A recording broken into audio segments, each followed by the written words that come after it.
আসসালামু আলাইকুম, আপনাদের সবাইকে স্বাগতম। আজকের ভিডিওটিতে আমরা হাজির হয়েছি 10 থেকে 30তম বিসিএস প্রিলিমিনারি টেস্টে আসা আইসিটি কোশ্চেন সমাধান নিয়ে। শুরুতে 1 নম্বর প্রশ্নটি হচ্ছে কম্পিউটারের সফটওয়্যার বলতে বোঝানো হয়। সঠিক উত্তরটি হচ্ছে এর প্রোগ্রাম বা কর্ম পরিকল্পনার কৌশলকে। তারপর 2 নম্বর প্রশ্নটি হচ্ছে মাইক্রোওয়েভের মাধ্যমে যে টেলিযোগাযোগ ব্যবস্থা আমাদের দেশে প্রচলিত তাতে মাইক্রোওয়েভ অধিকাংশ দূরত্ব অতিক্রম করে। সঠিক উত্তরটি হচ্ছে ওয়েব গাইডের মাধ্যমে। তারপরে 3 নম্বর প্রশ্নটি হচ্ছে রিমোট সেন্সিং বা দূর অনুবাদ বলতে বিশেষভাবে বোঝায়।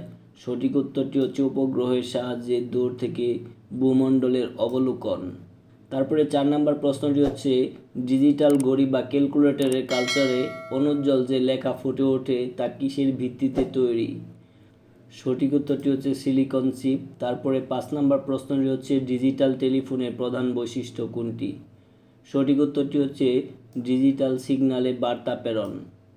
তারপরে 6 নম্বর প্রশ্নটি হচ্ছে ল্যাপটপ হলো এক ধরনের। সঠিক উত্তরটি হচ্ছে ছোট কম্পিউটার। 7 নম্বর প্রশ্নটি হচ্ছে কম্পিউটারের সফটওয়্যারের জগতের নামকরা প্রতিষ্ঠান কোনটি। সঠিক উত্তরটি হচ্ছে মাইক্রোসফট। তারপরে প্রশ্নটি হচ্ছে কম্পিউটার কে আবিষ্কার করেন। সঠিক উত্তর হচ্ছে হাওয়ার্ড আইকন। তারপরে হচ্ছে 9 নম্বর প্রশ্নটি হচ্ছে কম্পিউটার ভাইরাস হলো এক ধরনের বিশেষ কম্পিউটার প্রোগ্রাম। তারপরে 10 নম্বর প্রশ্নটি হচ্ছে কম্পিউটারে কোনটি নেই। সঠিক উত্তরটি হচ্ছে বুদ্ধি বিবেচনা নেই। তারপরে 11 নম্বর প্রশ্নটি হচ্ছে কম্পিউটার থেকে কম্পিউটারে তথ্য আদান প্রদানের প্রযুক্তিকে বলা হয়। সঠিক উত্তর হচ্ছে ইন্টারনেট। তারপর 12 নম্বর প্রশ্নটি হচ্ছে পৃথিবীতে কখন ল্যাপটপ কম্পিউটার প্রবর্তিত হয় এবং কোন কোম্পানি এটি তৈরি করে। সঠিক উত্তরটি হচ্ছে অ্যাপসন 1981 সালে।